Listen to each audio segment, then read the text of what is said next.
오늘 함께 은혜 받으실 하나님 말씀은 다니엘 7장입니다. 다니엘 7장 1절부터 8절까지 함께 읽으시겠습니다.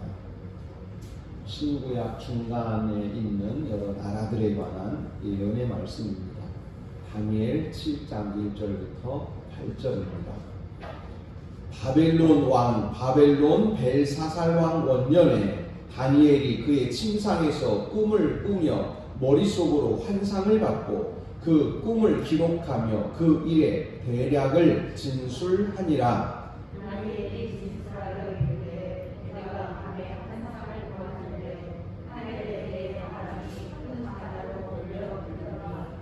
큰 짐승 넷이 바다에서 나왔는데 그 모양이 각각 다르더라. 첫째는 사자와 같은데 독수리의 날개가 있더니 내가 보는 중에 그 날개가 뽑혔고 또 땅에서 들려서 사람처럼 두 발로 성에 나갔으며 또 사람의 마음을 받았다가 또 보니 다른 짐승 곧 둘째는 곰과 같은데 그것이 몸 한쪽을 들었고 그 입의 이 사이에는 새 갈빗대가 물렸는데 그것에게 말하는 자들이 있어 이르기를 일어나서 많은 고기를 먹으라 하였더라. 그 후에 내가 또 본즉 다른 짐승을 보고 표범과 같은 것이 있는데 그 등에 새 날개 넷이 있고 그 짐승에게 또 머리 넷이 있으며 권세를 받았더라. 내가 밤 환상 가운데에 그 다음에 본 넷째 짐승은 무섭고 놀라우며 또 매우 강하며 또 쇠로 된 큰 이가 있어서 먹고 부서뜨리고 그 나머지를 발로 밟았으며 이 짐승은 전에 모든 짐승과 다르고 또 10뿔이 있더라. 내가 그 뿔을 유심히 보는 중에 다른 작은 뿔이 그 사이에서 나더니 첫 번째 뿔 중에 셋이 그 앞에서 꼬리까지 뽑혔으며 이 작은 뿔에는 사람의 눈 같은 눈들이 있고 또 큰 입이 있어 큰 말을 하였더라. 아멘. 하나님의 은혜에 감사드립니다. 벨사살 왕 원년의 이 벨사살 왕은 바벨론 마지막 왕입니다.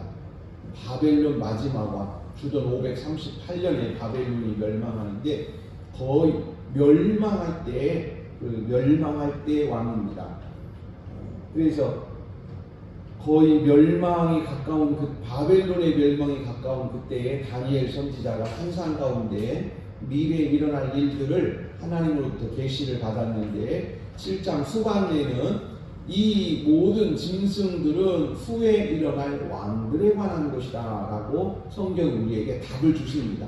그러니까 이 짐승들은 특별한 의미가 다른 의미가 있는 것이 아니고 다니엘이 이제 역사적으로 이후에 일어날 여러 왕들, 여러 나라들에 관하여 하나님께로부터 받은 환상입니다. 오늘 그 환상 가운데에 바사, 이 곰과 같은 나라, 이 바사에 대해서 함께 나누려고 합니다. 우리 같이 성경 공부하기 있겠습니다. 성경 공부하기, 신구약 성경 목록, 성경 시대 부분, 사사들의 이름, 유다 왕들의 이름, 신구약 중간 세계사. 같이 성경 목록 찬송 부르겠습니다.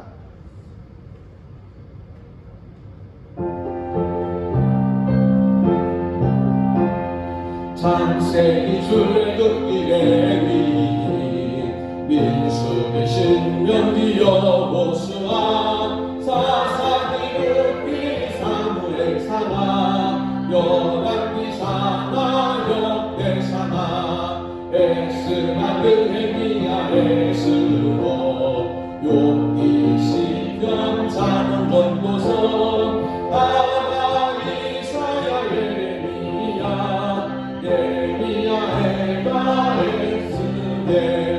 다니엘 호세아 요엘 아모스 오바냐 요나 기다라 우나가 스나냐 밖에 스나냐 말라디 막대바나 누가 요한 사도행전 로마서 고린도 너를 갈라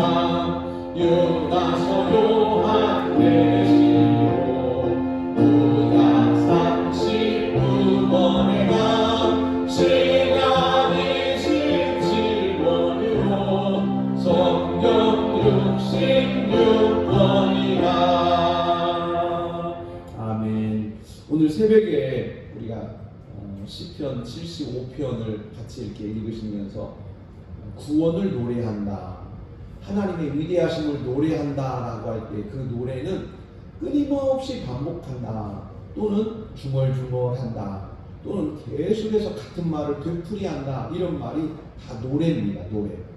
뭔가 의지를 가지고 계속 말하면 노래라고 해요. 노래 불러. 쟤는 맨날 컴퓨터 사달라고 노래 불러. 쟤는 요새 옷 사달라고 노래 불러. 이 노래 부른다, 이런 의미는요, 어떤 분명한 목적을 가지고 계속해서 반복하는 걸 말해요. 그런데 이 노래를 부르면 잘 외워져요.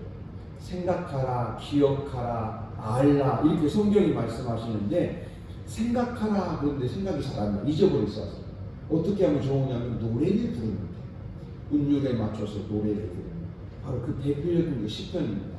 구원을 노래하고, 창조를 노래하고, 하나님의 위대하심을 노래하고, 하나님의 인도하심과 지키심과 보호하심을 노래하고, 산성이요 요새요 방패요 나의 피난처시다. 얼마나 노래가 많습니까? 거기에 대해서 계속해서 끊임없이 노래하는 거예요. 성경을 노래하시기를 주의 이름으로 축복합니다. 성경 시대 구분입니다. 창조시대, 족장시대, 출애굽 광야시대, 정복시대, 사사시대, 통일왕국시대, 분열왕국시대, 포로시대, 포로 귀환시대, 중간시대, 복음시대, 교회시대, 오늘 중간시대입니다. 창조시대는 창세기 1장부터 11장까지 천지창조에서 아브라함의 아버지 데라까지의 시대를 창조시대라고 합니다. 족장시대는 아브라함, 이삭, 야곱, 요셉의 시대를 족장시대라고 하고, 창세기 12장에서 50장 욥기가 해당됩니다. 사사시대 온니엘부터 사무엘까지 약 340년 사사들이 12분이 사사기에 기록되어 있습니다. 온니엘, 에봇, 삼갈, 드보라, 기드온, 볼라, 야일, 입다, 입산, 엘론, 압돈, 삼손, 이렇게 12분이 사사기에 기록되어 있고, 기간은 약 340년, 사사시대의 매우 중요한 시대입니다. 사사시대에 이어서 이제 왕들이 등장합니다. 이때가 통일왕국 시대이고, 통일왕국의 왕들은 사울왕, 다윗왕, 솔로몬왕, 이렇게 1050년부터 40년씩 120년을 지냈습니다. 솔로몬 왕이 돌아가시고 나서 나라가 둘로 나눠졌고, 북쪽은 이스라엘, 남쪽은 유다, 이렇게 나눠집니다. 이때부터 이제 북이스라엘에 이제 멸망하기까지 두 나라가 남북으로 나눠져서 지내게 됩니다. 북이스라엘의 왕들은 19명이 있습니다. 여로보암, 나답, 바사, 엘라, 시브리, 오므리, 아하시야, 여호람, 예후, 여호아하스, 요아스, 여로보암 2세, 스가랴, 살룸, 무나헴, 부가히야, 베가, 호세야, 주전 722년에 아시리아에게 멸망했습니다. 이때부터 이제 아수르, 바벨론, 페르시아, 헬라, 로마, 이런 나라들이 나오기 시작하는 거예요. 아수르에게 멸망했습니다. 북이스라엘이. 그리고 남쪽으로도 쳐들어왔는데 남쪽은 무너뜨리지 못했어요. 그때에 남쪽에서 백성들과 함께 기도하면서 나라를 꿋꿋하게 그래도 정말 위기 속에서 지켜낸 왕이 어떤 왕이지요? 히스기야 왕이에요. 그때 북쪽이 무너질 때 남쪽 왕은 히스기야 왕이에요. 그래서 북쪽을 무너뜨린 아수르가 남쪽도 무너뜨리려고 달려들었는데, 백성들이 금식하고 기도하고 애통해하고 회개하면서 기도했던 하나님께서 하루 저녁에 아수르 병사 18만 5천 명을 하루 저녁에 죽이셨어요. 그리고 이제 사내립이 도망쳤고 북쪽으로. 그래서 남쪽 유다는 이때 살아나게 됩니다. 이때 왕이 남쪽에 히스기야 왕이라는 걸 기억하시면 좋겠습니다. 남유다 왕들 20명입니다. 르호보암, 아비암, 아사, 여호사밧, 여호람, 아하시야, 아달랴, 요아스, 아마샤, 우시야, 요담, 아하스, 히스기야, 므낫세, 아몬, 요시야, 여호아하스, 여호야킨, 시드기야. 르호보암의 아버지는 누구지요? 솔로몬입니다. 솔로몬의 아들이 르호보암이에요. 이때 나라가 둘로 나눠진 거예요. 그리고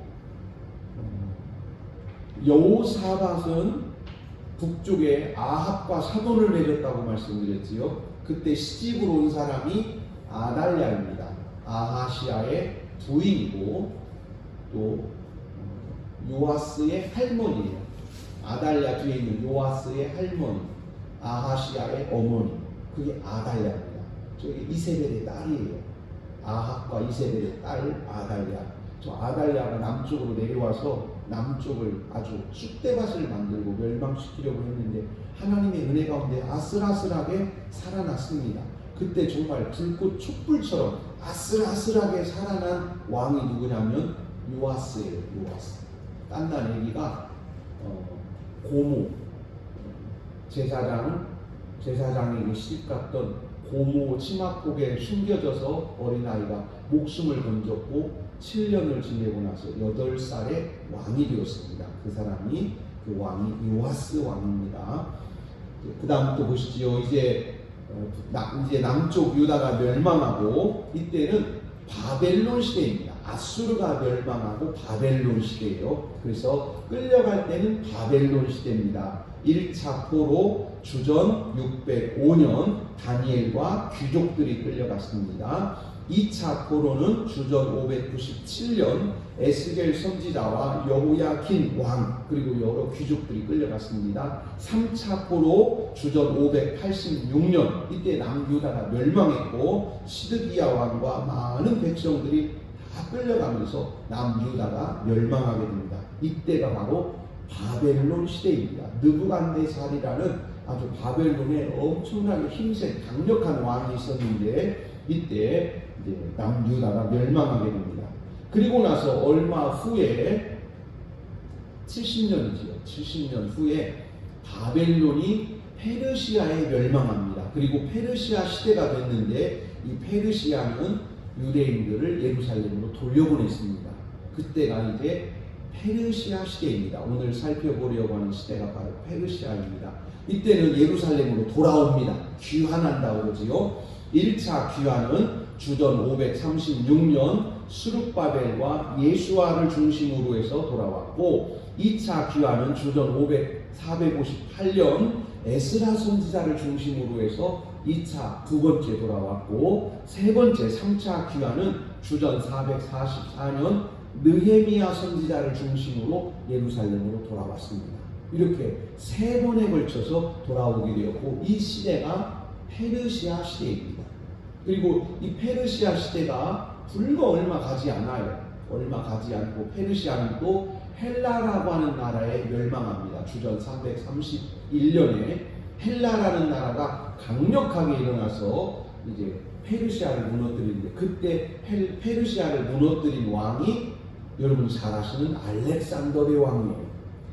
하여튼 어쨌든 이름은 들어보셨잖아요. 알렉산더라는 유명한 왕. 그 왕이 헬라라는 나라를 세웠습니다. 그리고 그 헬라라는 나라는 알렉산더 왕이 죽고 나서 4개로 쪼개졌어요. 여기는 다니엘서를 읽으시려면 여기 꼭 기억하셔야 됩니다. 헬라가 4개로 쪼개졌다. 그래서 이후에 잠시 좀 있다가도 그림 하나 보시겠지만 헬라라는 나라는 표범과 같다 이렇게 표현되어 있어요. 날개가 4이 있고 머리가 4개다 이렇게 표현되어 있어요. 머리가 4개. 그러니까 몸은 하나인데 머리가 4개예요. 그래서 알렉산더 왕이 죽고 나서 나라가 4수로 나눠져요. 또 다니엘서 8장에서도 숫염소라는 아주 강력한 짐승이 나타나서 순양을 쳐서 들이받아 죽이고 그리고는 뿔이 뽑히고 나서 큰 뿔이 뽑히고 뿔이 4개가 났다 이렇게 표현되어 있는데 바로 그것도 알렉산더 왕이 죽고 나서 나라가 4개로 나눠지는 것에 대해서 말씀하고 있습니다. 다니엘서 8장 말씀이에요. 그래서 헬라는 알렉산더 대왕이 죽고 나서 4개로 나눠졌다. 이것을 기억하시면 다니엘서를 읽으실 때에 도움이 됩니다. 로마 그리고 나서 주전 168년경에 로마라고 하는 나라가 이제 지중해 한가운데서 조그마한 섬나라에서 그 반도에서 일어나서 지중해를 장악하게 되지요. 그리고 이 로마가 유대인들이요 헬라 마지막 부분에 헬라 시대가 끝날 때 독립운동을 했어요. 독립운동도 다음 주에 한번 살펴볼 겁니다. 그런데 독립운동을 하고 나서 독립이 됐어요. 이스라엘이 독립됐습니다. 독립운동하고. 그런데 그 안에서 내분이 일어나서 서로 싸웠어요. 그리고 그때 싸우다가 한 장군이 로마에 쫓아가서 우리 좀 도와달라고 했어요. 우리 지금 내분이 일어났는데 내가 저쪽을 치려고 그러는데 우리 좀 도와주시오. 이렇게 로마 군인을 끌고 들어오는 순간에 로마가 들어와서 싹 쳐버리고 나라를 뺏어버렸어요. 내분이 일어나서 서로 싸우다가 로마에 가서 로마 장군에게 우리 좀 도와주세요. 그랬더니 알았다고 로마 군인들이 왔어요. 그리고 와가지고는 예루살렘을 유다를 싹 쓸어버리고 로마가 먹어버린 거예요. 도와달라고 그랬는데 죽은 거죠. 내분이 일어나면 이렇게 됩니다. 이런 게 다 역사지요.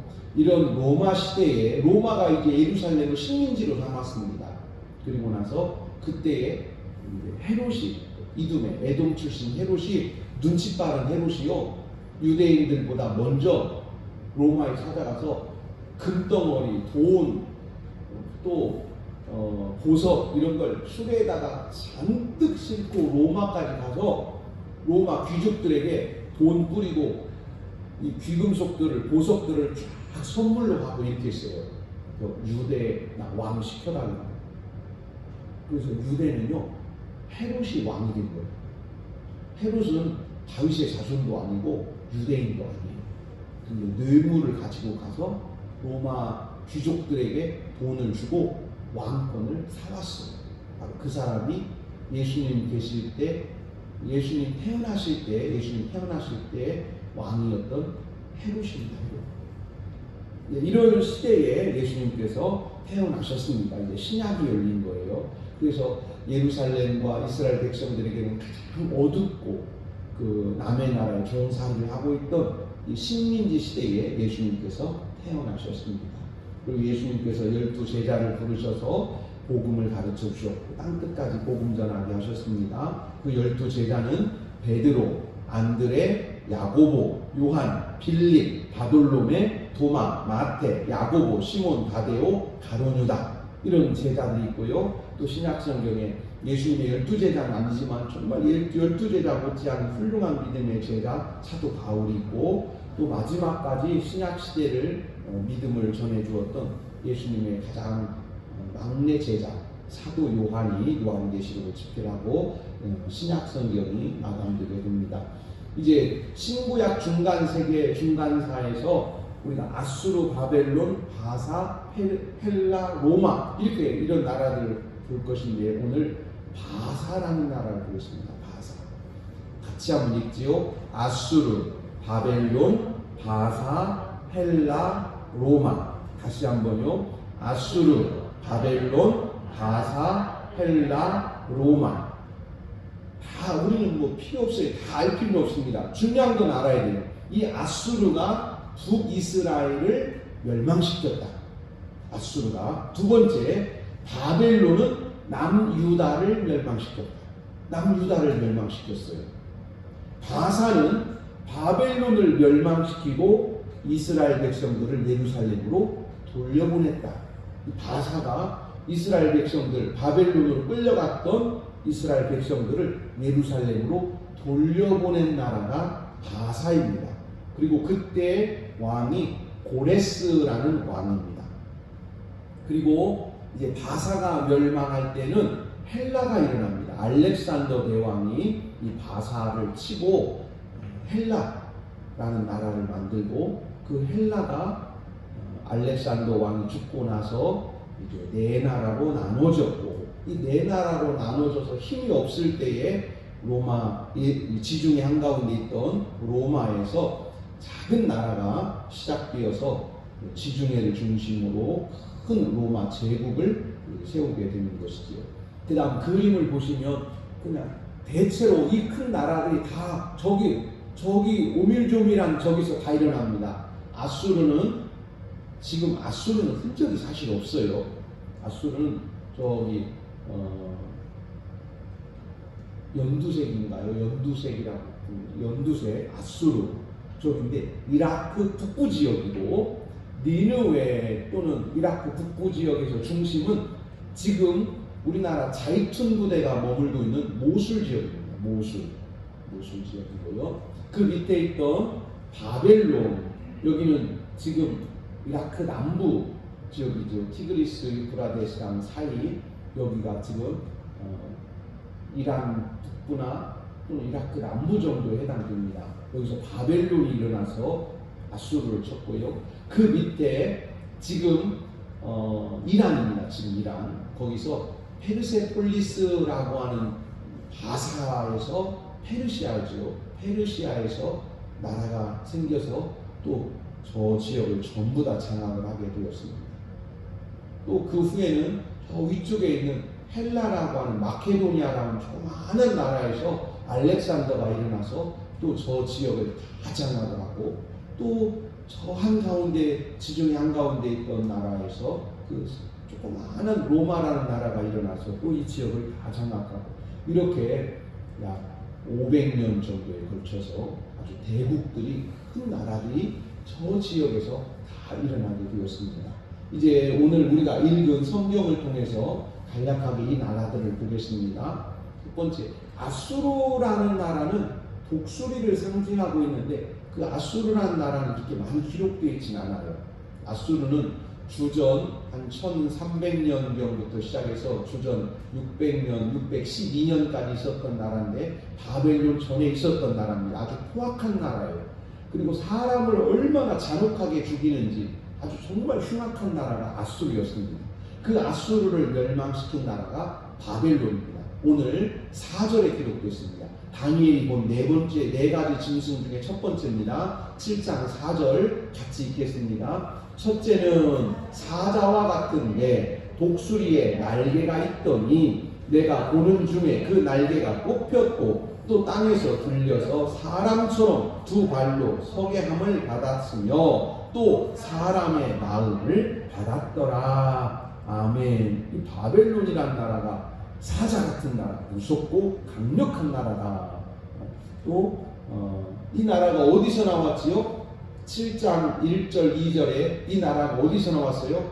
하늘로부터 사방으로부터 바람이 불어서 바다로 몰려 들어가고 그 바다 한가운데에서 네 짐승이 나왔어요.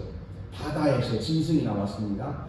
바다에서 짐승이 나왔다는 의미는, 바다는 사탄의 나라, 어둠의 나라, 또 죽음의 나라, 이런 의미예요. 바다는.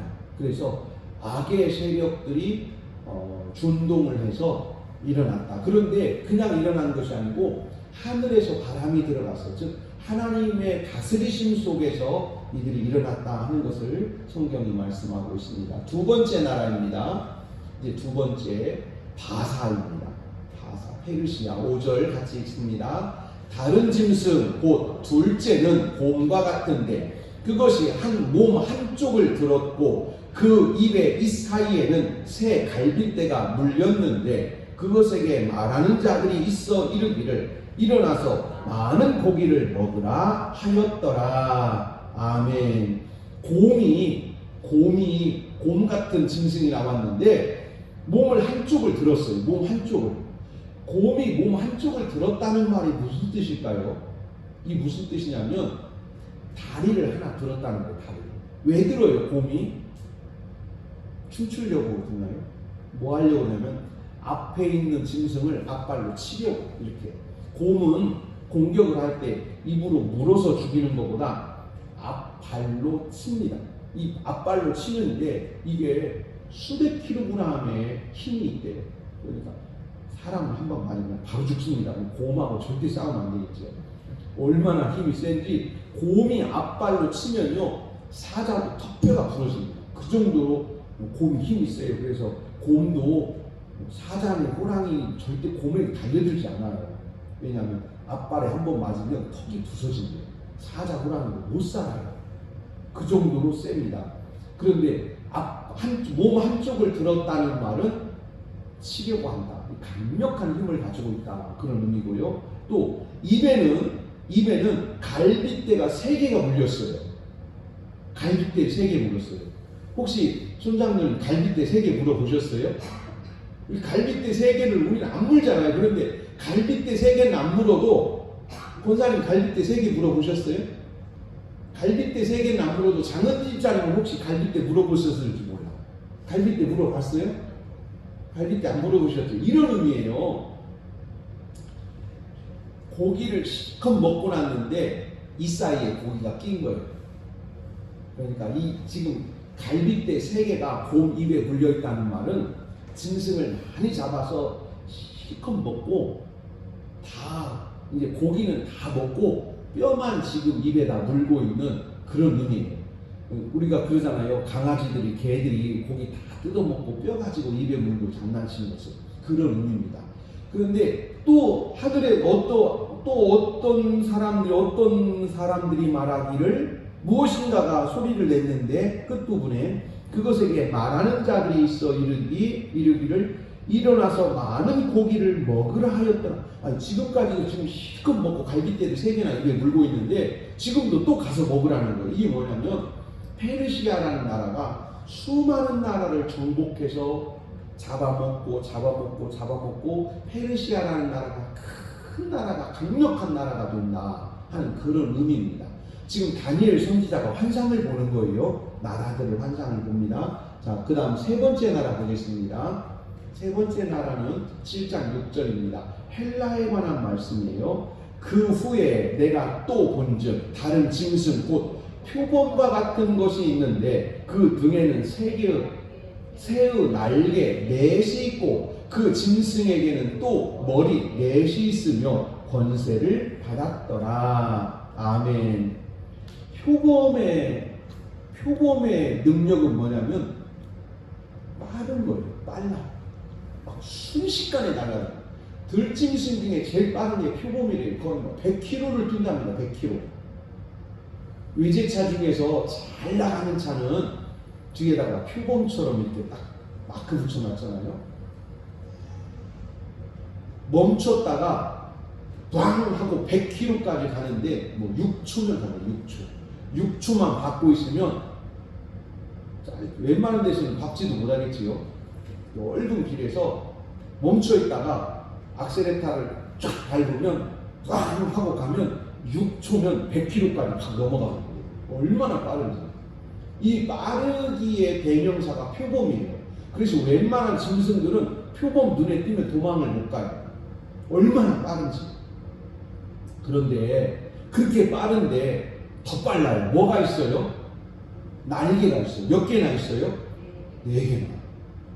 그러면 강아지가 도망가겠어요?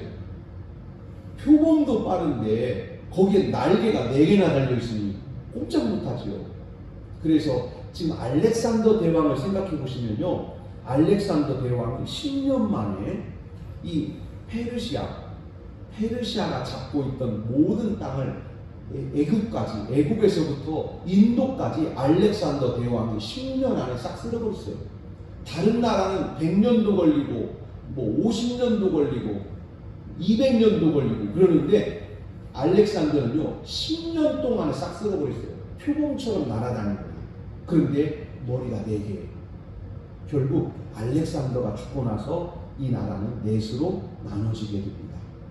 자, 그 다음 4번째입니다. 4번째 나라를 환상으로 보았는데 7장 7절입니다. 내가 밤 환상 가운데에 그 다음에 본 넷째 짐승은 무섭고 놀라우며 또 매우 강하며 또 쇠로 된 큰 이가 있어 먹고 부서뜨리고 그 나머지를 발로 밟았으며 이 짐승은 전에 모든 짐승과 다르고 또 10뿔이 있더라. 아멘. 이 로마라고 하는 나라를 표현합니다.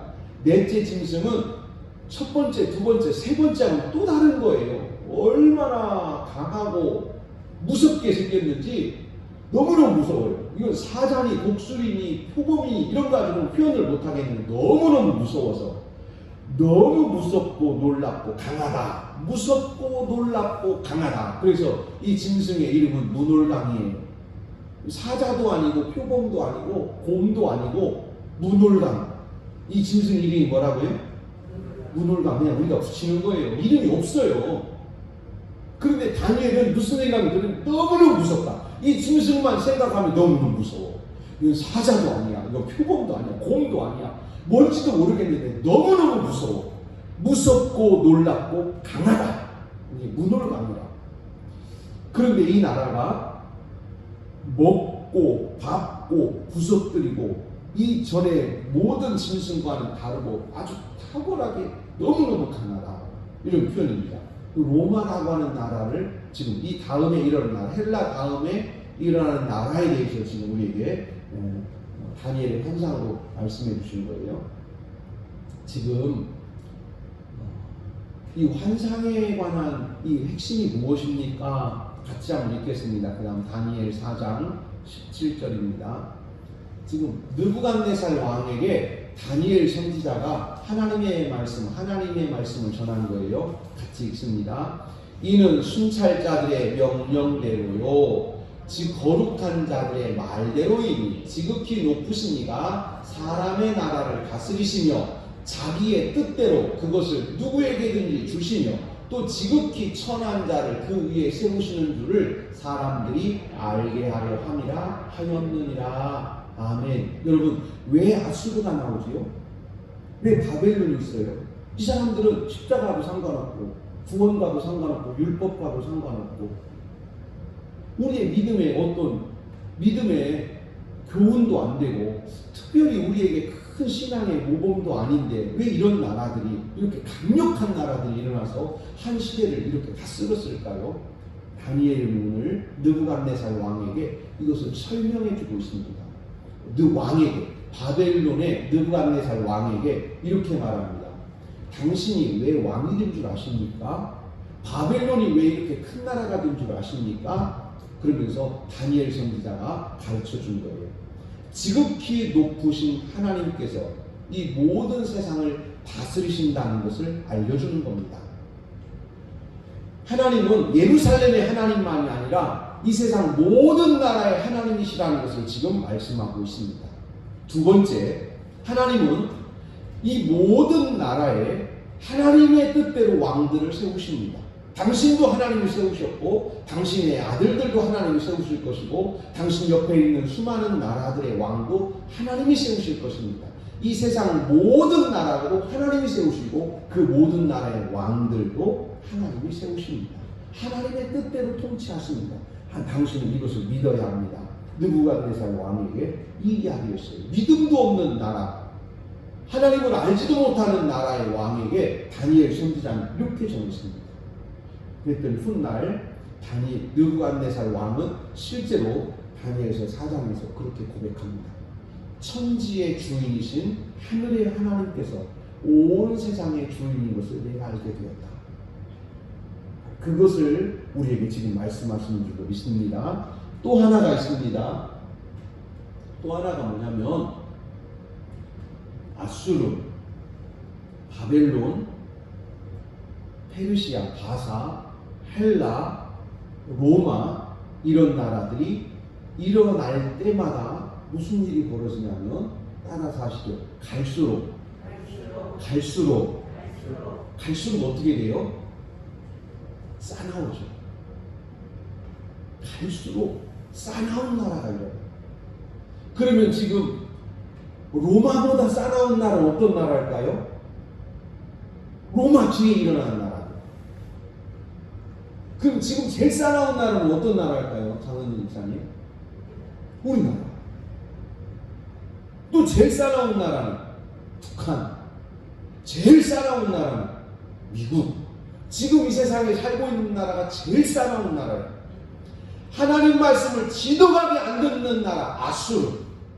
하나님 말씀 그렇게 말 안 듣는 나라 바벨론. 그런데 점점 더 안 들어. 그러다가 지금 제일 하나님 말씀을 안 듣는 나라 어떤 나라예요? 대한민국. 하나님 말씀 지도하게 안 듣는 나라 북한. 하나님 말씀 끝까지 안 듣는 나라 미국. 지금 시대가 거듭되면 거듭될수록 사람들은 잔혹해지고 포악해지고 완고해지고 하나님을 거역해요. 시대를 거듭하면 거듭할수록 악이 성하게 됩니다. 앞으로 좋은 나라 생길까요? 아니요. 앞으로 가면 갈수록 잔혹해지고 잔인해지고 그리고 고집 세지고 말 안 듣고 성경이 지금 우리 그걸 말씀하시는 거예요. 시대를 살펴볼수록 우리는 더 어려운 시대를 계속 만나게 됩니다. 믿음의 경성이 있기를 주의 이름으로 축복합니다. 이제 간단하게 여러 나라들의 특징만 살펴보겠습니다. 아수르입니다. 아수르 제국의 특징 1번 강력한 철제 무기 군사국가, 2번 잔인한 군국주의, 강제 이주, 대학살, 약탈, 파괴, 정말 잔혹했던 나라. 3번 다신교 신앙과 혼합주의 신앙, 이것이 아수르의 특징입니다. 아수르 다음에 일어난 나라가 어떤 나라냐면 바벨론입니다. 바벨론. 이 바벨론은 어떤 나라인가 한번 보시죠. 1번 하나님께 불순종하는 기원을 가지고 있다. 2번 사라진 것 같으나 숨어 있다. 여러분, 바벨론 우리 속에 숨어 있어요. 우리는 성경을 읽고 아멘 하지만 그 속에 바벨론이 숨어 있어서 때가 되면 이거 아닌 것 같은데, 내가 성경을 읽을 때는 믿어졌는데 혼자 있으니까 또 안 믿어지네. 내가 그냥 괜찮을 때는 성경 말씀이 믿어졌는데 내가 어려우니까 성경 말씀이 안 믿어져요. 이 뭐냐면 내 속에 숨어있는 바벨론의 씨앗이 있어요. 3번입니다. 각종 우상들을 모아 섬기며 하나님을 거역하는 본거지가 되었다. 사단이 뿌리 내리고 있는 나라 바벨론이에요. 요한계시록에서도 우리가 한번 자세히 살펴볼 겁니다. 4번 예수 그리스도를 대적하여 영원히 멸망하는 사단의 나라의 모형이 되었습니다. 그래서 바벨론 그러면 요한계시록에서 바벨론 그러면 사탄의 나라예요. 바벨론 그러면 적그리스도의 나라, 이렇게 상징되고 있어요. 왜? 성경에서 완고히 거부하고 우상숭배에 앞장섰던 나라이기 때문에 이렇게 이런 이름이 붙여진 겁니다. 그 다음 바사 하나 보시죠. 바사, 페르시아입니다. 같이 읽겠습니다. 이거 백과사전에 있는 거예요. 백과사전. 성경에는 없어요. 백과사전에서 제가 그대로 가져왔습니다. 같이 한번 읽겠습니다. 기원전 6세기 후반에서 기원전 330년까지 오리엔트, 즉 동방입니다. 동방 세계를 지배한 페르시아인의 제국이다. 아케메네스 왕조, 페르시아 제국이라고도 한다. 페르시아인은 이란 민족의 한 갈래, 이란입니다. 이란, 지금 이란이에요. 이란 민족의 한 갈래로 기원전 7세기경 650년입니다. 기원전 7세기경 이란 고원 남서부의 파르사, 지금 페르시아만 위쪽입니다. 페르세폴리스에 정착하여 살았다. 그때 거기서 시작된 겁니다. 두 번째 X입니다. 기원전 553년경 아케메네스가의 키로스 2세는, 이게 키로스가 고레스입니다. 고레스. 성경에 나오는 고레스 왕이 키로스 2세라고 역사책에는 기록되어 있어요. 키로스 2세는 페르시아인을 모아 군대를 일으키며 메디아, 리디아, 신바벨론, 바벨론입니다. 삼국을 정복했다. 이어서 그의 아들 캄비세스 2세가 이집트를 병합하여 오리엔트, 동방 세계의 통일을 이룩하였다. 약 2세기 동안, 약 207년입니다. 2세기 동안 제국이 번성하였으나 다리우스 3세 때에 알렉산더 대왕이 이끄는 군사에 의하여 패하고 페르시아 제국은 멸망하였다.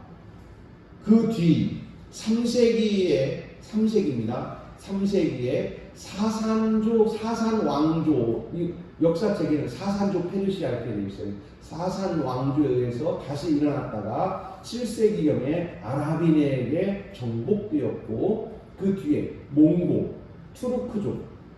투르크족에게 지배되다가 독립하고 1935년 국명을 이란이라고 고쳤습니다.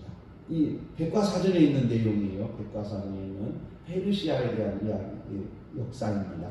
페르시아는 초반에는 하나님께 쓰임받는 정책을 했어요. 그러나 훗날 여러 민족들과 섞이면서 여러 민족들과 이렇게 전쟁을 치르면서 우상 숭배를 아주 많이 하고 이방 신들을 많이 섬기는 그런 나라가 되었습니다.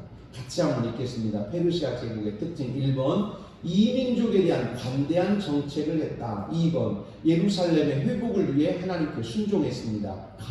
예루살렘 성전 재건을 허락했고 예루살렘 성벽 재건을 도왔습니다. 여러분, 이 페르시아 시대에 1차, 2차, 3차 귀환이 일어났어요. 그때가 페르시아입니다. 3번 악을 제거하는 종으로 쓰였습니다. 악을 제거하는데 하나님이 종으로 썼습니다. 고레스를 하나님이 종이라고 하셨어요. 같이 한번 읽겠습니다. 에스라 1장 1절부터 읽습니다. 바사왕 고레스 원년에 여호와께서 예레미야 선지자의 입을 통하여 말씀하신 말씀을 이루게 하시려고 바사왕 고레스의 마음을 감동시키시매 그가 온 나라에 공포도 하고 조서도 내려 이르되 이스라엘의 하나님은 참 신이시라. 너희 중에 그의 백성된 자는 다 유다 예루살렘으로 올라가서 이스라엘 하나님 여호와의 성전을 건축하라. 그는 예루살렘에 계시는 하나님이시라. 아멘. 성전을 재건하라 이렇게 말합니다. 그 다음 4절 읽습니다. 그 남아있는 백성이 어느 곳에 머물러 살든지 그곳 사람들이 마땅히 은과 금과 그 밖에 물건과 짐승으로 도와주고 그 위에도 예루살렘에 세울 하나님의 성전을 위하여 예물을 기쁘게 드릴지니라 하였더라. 아멘. 가서 예루살렘이라 성전 건축하라 그랬습니다. 그 다음 6장 5절 읽겠습니다. 6장 5절 또 시작. 또 느부갓네살이 예루살렘 성전에서 탈취하여 바벨론으로 옮겼던 하나님의 성전의 금, 은 그릇들을 돌려보내어 예루살렘 성전에 가져다가 하나님의 성전 안 각기 제자리에 둘지니라 하였더라. 아멘. 성전에서 훔쳐간 물건도 다 예루살렘 성전으로 가지고 가라고 돌려보냈습니다. 이제 두 번째 예루살렘 성벽을 재건하겠습니다. 이때는 느헤미야 시대입니다. 느헤미야 시대 같이 읽겠습니다. 아닥사스다 왕 제20년 니산월 왕 앞에 포도주가 있기로 내가 그 포도주를 왕에게 드렸는데 이전에는 내가 왕 앞에서 수심이 없었더니 왕께 대답하되 왕은 만세수를 하옵소서. 내 조상들의 묘실이 있는 성읍이 이제까지 황폐하고 성문이 불탔사오니 내가 어찌 얼굴에 수심이 없사오니까 하니 왕이 내게 이르시되 그러면 네가 무엇을 원하느냐 하시기로 내가 곧 하늘의 하나님께 묵도하고 왕에게 아뢰되 왕이 만일 좋게 여기시고 종이 왕의 묵전에서 은혜를 얻었사오면 나를 유다 땅 나의 조상들의 묘실 있는 성읍에 보내어 그 성을 건축하게 하옵소서 하였는데 그때 왕후도 왕 곁에 있었더라. 왕이 내게 이르시되 네가 몇 날에 다시 다녀올 길이며 어느 때 돌아오겠느냐 하고 왕이 나를 보내기를 좋게 여기시기로 내가 기한을 정하고. 아멘. 이때 이제 다시 예루살렘으로 돌아가서 예루살렘 성을 건축하게 됩니다. 성전을 다시 건축하고 예루살렘 성을 다시 건축하고 백성들이 거기서 모여 살 수 있도록 예루살렘에 회복이 일어납니다. 이때가 바로 페르시아 시대입니다. 세 번째 악을 제거하는 종으로 쓰임받습니다. 이사야입니다. 44장 28절 이사야 선지자가 예언한 말씀이에요.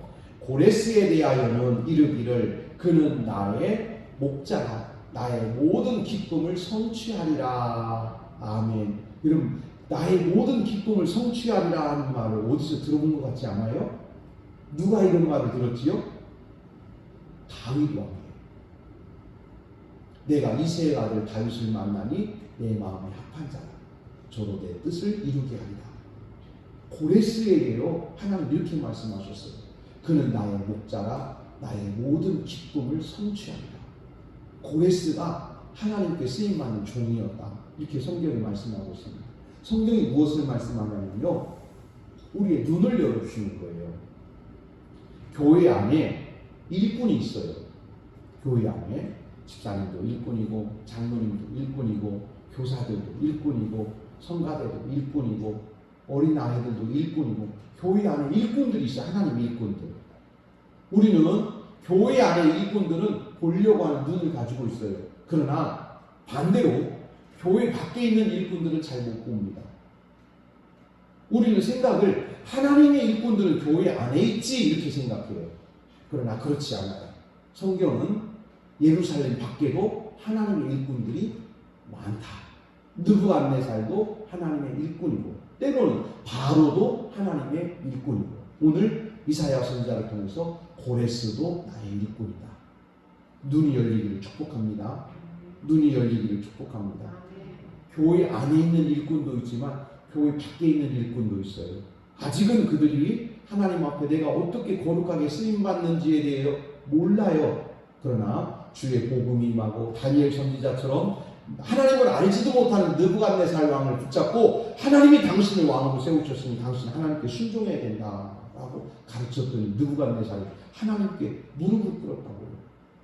고레스를 만났어요, 다니엘이. 그래서 다니엘이 고레스에게 말합니다. 내가 당신을 기다렸어. 우리 선지자들은 예언하기를 고레스라는 사람이 와서 이 민족을 다시 예루살렘으로 회복시키리라 예언했는데 바로 당신이 그 사람이요. 당신이 하나님께서 세우신 종이요.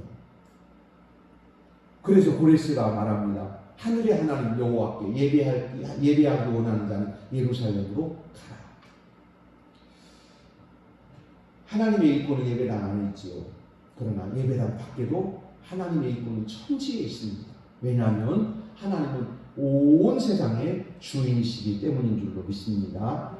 이제 맨 끝에 있는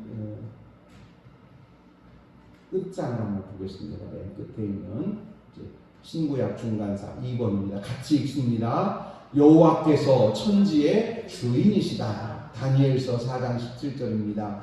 이는 순찰자들의 명령대로요 거룩한 자들의 말대로이니 지극히 높으시니가 사람의 나라를 다스리시며 자기의 뜻대로 그것을 누구에게든지 주시며 또 지극히 작은 자를 그 위에 세우시는 줄을 사람들이 알게 하려 함이라 하였느니라. 아멘. 여러분, 사람이 작으면 작을수록 하나님께서 큰 나라를 주신다는 거예요. 작으면 작을수록. 그래서 사람이 겸손해지고 작아지면 작아질수록 하나님이 큰 나라를 주신다고 오늘 다니엘을 통해서 예언하셨어요. 그래서 가장 작은 사람이 가장 큰 나라를 갖게 됐어요. 집사님, 그게 누구예요? 당연히 예수님이시죠. 빌립보서에서 하늘 영광 버리고 이 땅에 오셔서 가장 낮고 천한 자리까지 예수님이 내려가셨더니 하나님께서 그 예수님을 가장 높은 자리로 올리셔서 천하 모든 백성이 예수 그리스도 앞에 무릎 꿇게 하셨습니다. 그리고 그분은 만왕의 왕이 되신 줄로 믿습니다. 이렇게 하나님은 온 천지의 주인이시고 온 세상 나라의 주인이십니다. 그리고 지금도 그 하나님은 우리의 주인이시고 우리의 아버지시고 또 주님을 알지 못하는 모든 백성들에게도 아버지십니다. 다만 그들이 하나님을 알지 못하고 집을 나가 있고 거역하고 불순종하고 있기 때문입니다. 우리는 부지런히 그들에게 주님 앞으로 돌아오라고 전해야 될 복음의 사명을 가진 줄로 믿습니다. 기도하겠습니다.